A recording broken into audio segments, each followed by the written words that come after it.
আসসালামু আলাইকুম বন্ধুরা, তোমাদেরকে স্বাগত জানাচ্ছি। আজকে ফেব্রুয়ারি মাসের 1 তারিখ।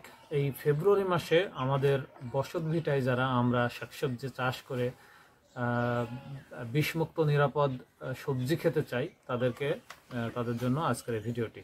আমরা একটি লিফলেট পেয়েছি, সেটি হচ্ছে কৃষি সম্প্রসারণ অধিদপ্তর কর্তৃক প্রণীত। তা আমরা এটা থেকে জানবো যে আমাদের ফেব্রুয়ারি মাসে কি কি সবজি চাষ করা যায়। তো এখানে আমাদের যে সবজি চাষের মৌসুম, এটা 3 ভাগে ভাগ করা হয়েছে। একটা হচ্ছে রবি মৌসুম, খরিফ 1 এবং খরিফ 2। তো ফেব্রুয়ারি মাসটা হচ্ছে খরিফ, যে রবি মৌসুম এটা শেষ সময়, এবং খরিফ 1 মৌসুম এর শুরু।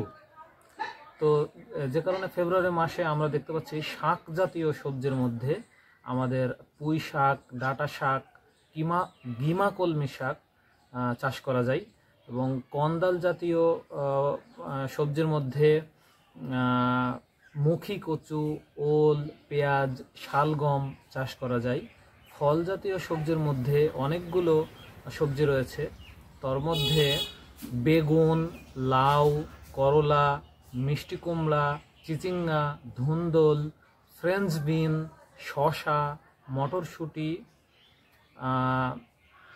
টমেটো, ওলকপি, মরিচ, পটল এবং ঢেঁড়স, এগুলো আমরা ফল জাতীয় ফসল হিসেবে এই যে ফেব্রুয়ারি মাস, এই মাসব্যাপী এই ফসলগুলো আমরা চাষ করতে পারি।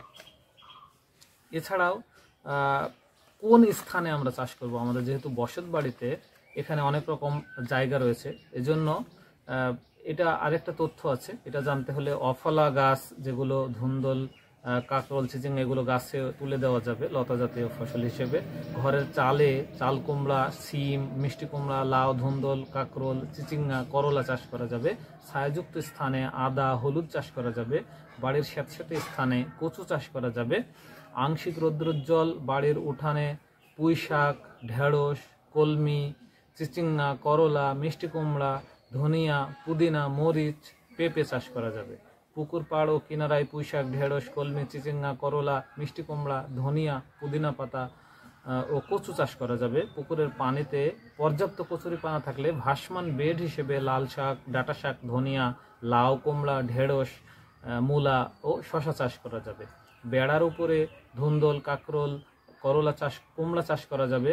জমির আইলে শিম এবং বরবটি চাষ করা যাবে। বালতি বা টবে পুদিনা এবং বিলাতি ধনিয়া চাষ করা যাবে। বাড়ির সীমানা বরাবর বরবটি, ঢেঁড়স, চাল কুমড়া, করলা, মিষ্টি কুমড়া চাষ করা যাবে।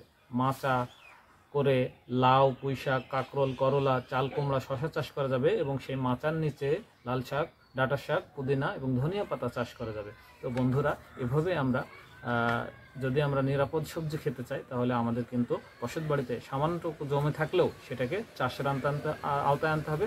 বাজারে বিভিন্ন বীজের দোকানে গিয়েও জিজ্ঞেস করে কোন সময় কি চাষ করা যাবে এটা জানা যাবে, এবং আমরা খুব অল্প পরিমাণে চাইলে নিজের হাতে এই যে সবজি চাষ করে নিজের হাতের ফসল খেয়ে দেখতে পারি।